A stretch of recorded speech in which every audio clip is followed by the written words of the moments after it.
Hey everybody, thanks for joining me in my workshop today. In this video I'd really like to show you guys how I make these 6-point Celtic snowflake pendants. They're very versatile. You can use them in a lot of different ways. You can use a lot of different ring sizes and colors, but they're pretty exciting, so let's get started. So here we have our materials set up, and you can see I have these are my 16 gauge 5/16, so our large rings,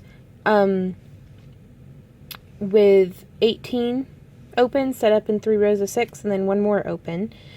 I have some 18 gauge 1/8 inch. These are our smallest rings. They're used at the very end. I have one 16 gauge 1/4 inch ring. This will be what the necklace will string through. You could also use a pre-made bail or something else. That's just what I have here on hand. And then I have 3 separate colors, but you could technically do this completely monochromatic, or every single ring could be a different color, just however you prefer. But I am going to have 12 open. Here I have 6 open to this color and 12 open to this color, so that's an 18 total. So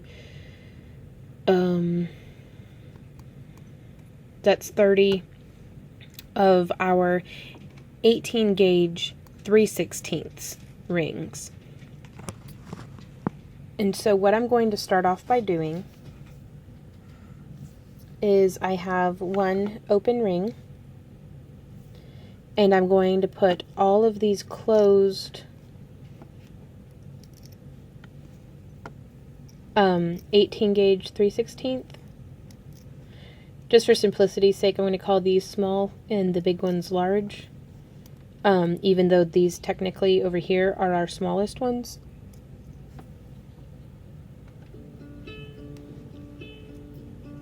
So I have all 12 strung on to this ring, and then the way that we're going to close it is to just bring the ends together as flush as we can. Just like that. And now I'm going to be going through and hooking another open large through just 2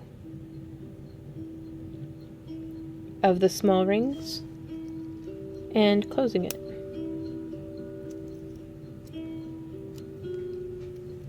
And you just repeat that around the full circumference of the piece. Personally, it helps me to not set it down. That way I don't have to worry about losing my place. And I just kind of keep rotating it around.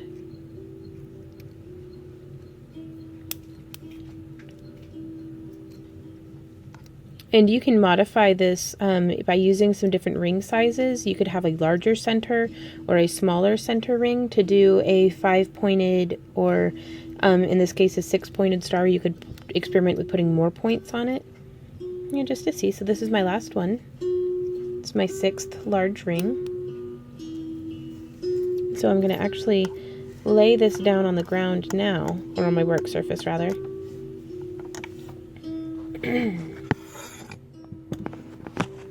Excuse me. So now here you can see what we have going on.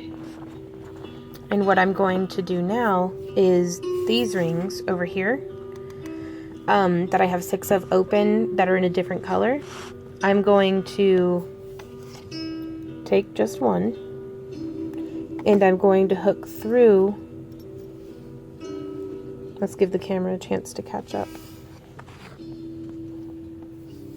I'm going to hook through this ring and the ring next to it. So it's hooked through both of them just like that. And I'm going to close it. Excuse me. And I'm going to repeat this all the way around.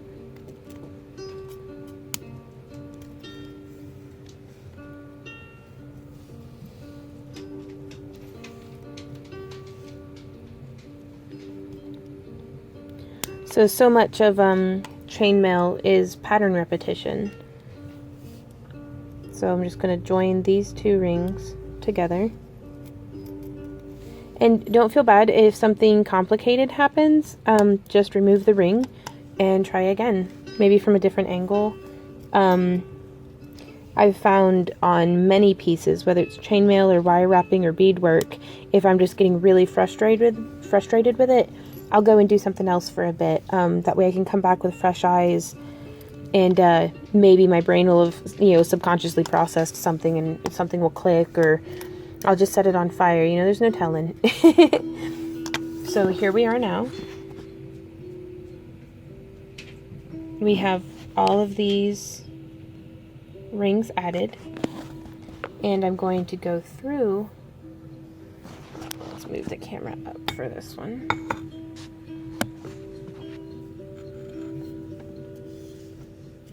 I'm going to go through with more of our open large silver rings, and I'm going to be hooking. Do you see how there's 2 rings going through here and 2 rings going through there? Well, I'm going to hook this ring from this side and 1 ring from the next side. Do you see how that works? Sorry, I've tried explaining this stuff verbally before, and I've found that it just helps so much to just see it happen. So let's go ahead and close that. And we're going, again, to repeat this same catching of 2 rings all the way around. And for just convenience sake, we're going to call this the front side because it's towards us. The back side is away from us. So let's consistently go around all on one side. So I'm hooking right there and right there. 1 from each. And it's framing this nice purple ring there very nicely. And just close that. Grab another ring. Hook through this one. And hook through 1 from the next section.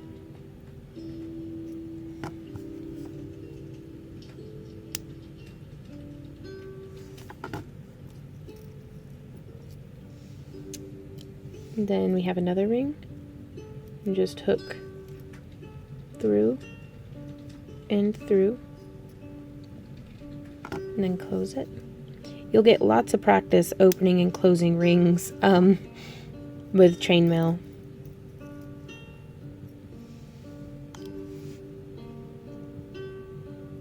And hooking through 1 and 2.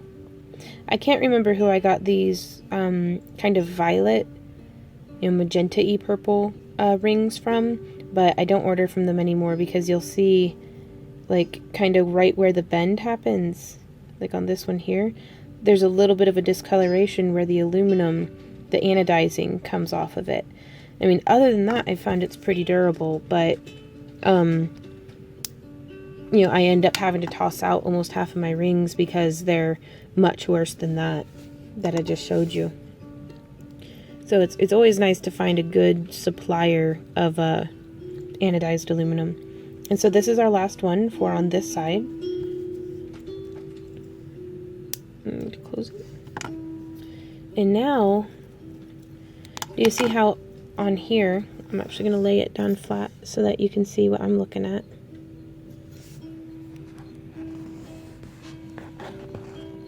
So here we have these purple rings are centered in between this ring. I'm going to take this and flip it over. And we need to go through and do that same thing that we just did, but on what was the back side. So let's start doing that. So I'm going to pick up an open ring. And here we have our progress so far. And I'm just going to do the same thing. I'm just going to pick a point and I'm going to start. I'm going to hook 1 from this circle and 1 from this circle. So right there. And the goal is to end up with it framing but not threading through this purple ring. I do hope that that helps y'all and to make some sense of it, because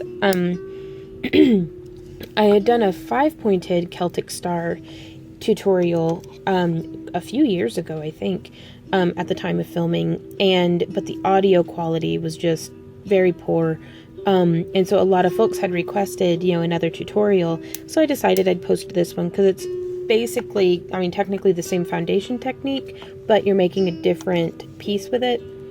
But yeah, if you wanted 5 points for this one, you would just go through and have started with 5 rings instead of 6. So just like that. But I'm always trying to improve the quality of our videos, and I do hear you guys whenever it's like, hey, your camera's blurry, or hey, we can't hear you, or constructive criticism is something I always have an open ear for, especially if it comes paired along with ideas of how to remedy the situation. Because a lot of the times it's like, yeah, I know, but I don't know how to fix it. You know what I mean? So there we go. And then I'm going to hook one from here. Boop. Sorry. From there and there. Just like that. And I'm going to close it. And then you come around and do another one. Now also, if you're just starting out and you're having a really difficult time identifying what layer is what of these silver rings, you could use a different color for these ones here, the ones that the small rings are looped through, and that'll really help you identify a little better what's going on. And close it. And then this is our last large one. So, are you able to tell where it goes? I feel like Dora the Explorer. Yeah, right there! But, yep. So see how... And the more you do chainmail, the better you'll get, or at least the better I got the more I did chainmail at pattern recognition, being able to spot where something was off. But, I've been weaving chainmail for probably about 8 years now, so... I'm able, it's like how some folks who do cross stitch can just look at something and like, boom, they can see where it's messed up. Whereas I look at cross stitch and I just start crying. So there we go. Now, but this is still real floppy and it's not going to hold its shape and everything. So what we're going to do is we're going to put an edge of these dark blue rings. And if the camera will focus with me, I've got a little bit of leather here that I use to raise my camera up to angle. That's a little better. I wonder if stuffing this under there will work. That's a little too much. Please pardon me while I experiment. So here we have our Celtic star that we're making, and one of our smaller rings, the 18 gauge 3/16. And you can kind of see where these layers overlap. The same parts that this purple ring threads through, we're going to be threading one of our small blue rings through.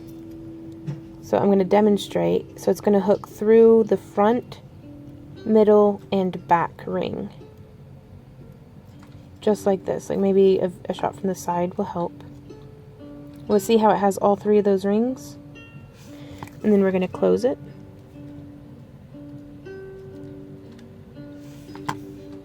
So this is it from the front without my pliers in the way.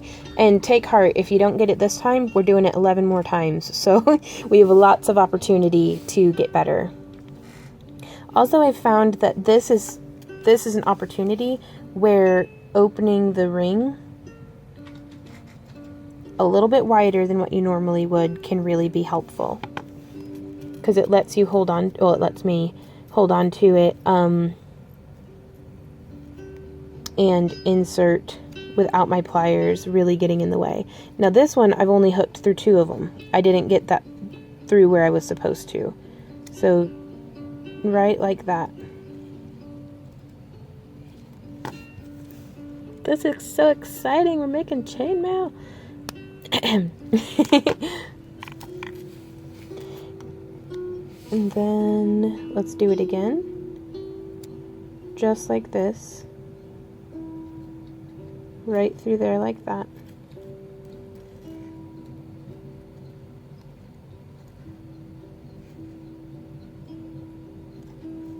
And that's it through the back side.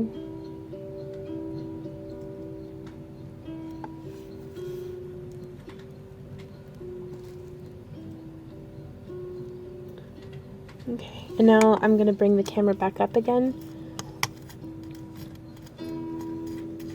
So this is how it's starting to come together. You can see there how this is making a point.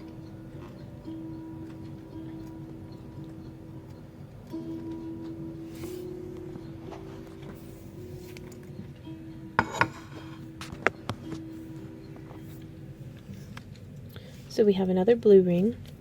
And I like to work in a progression to where it's just kind of working my way from one point around the circumference of the piece. Keeps me from losing my spot, which, I mean, I can see, you know, where the blue stops on this, but if it were just silver, it's a little easier to lose your place.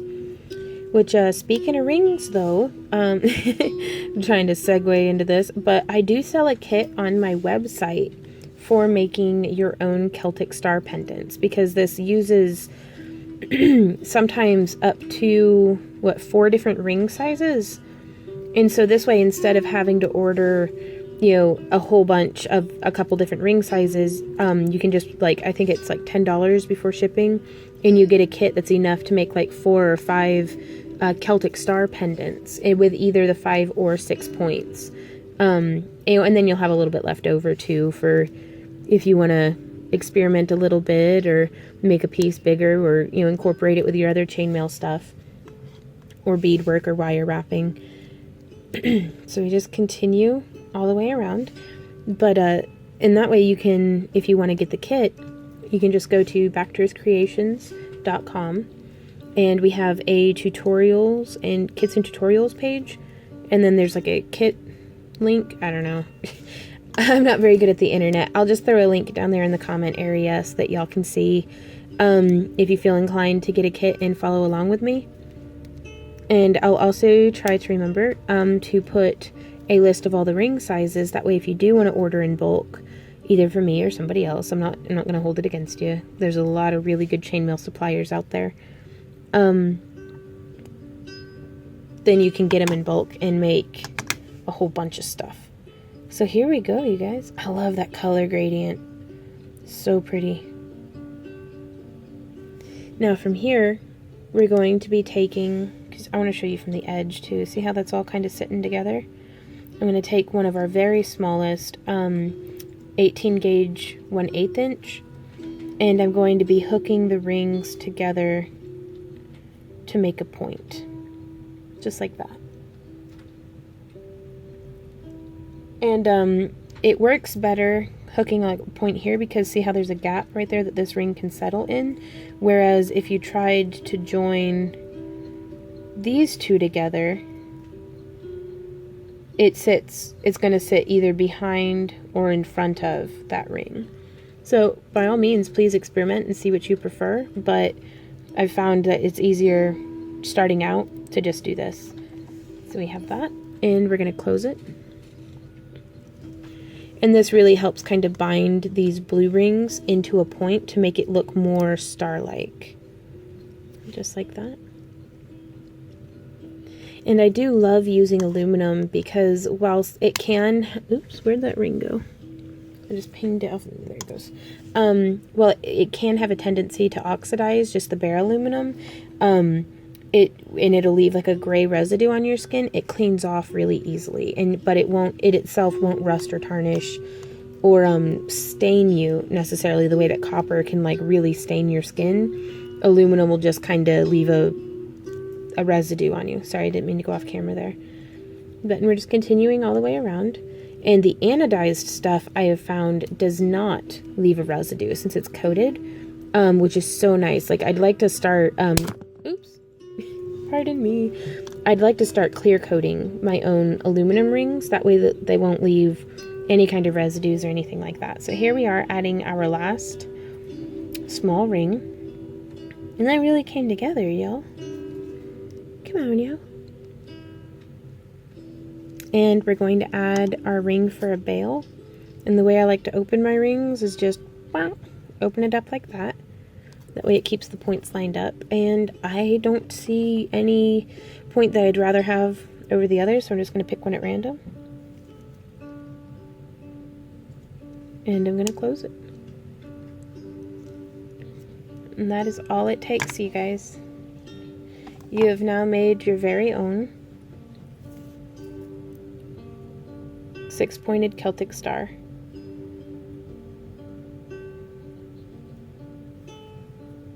So congratulations.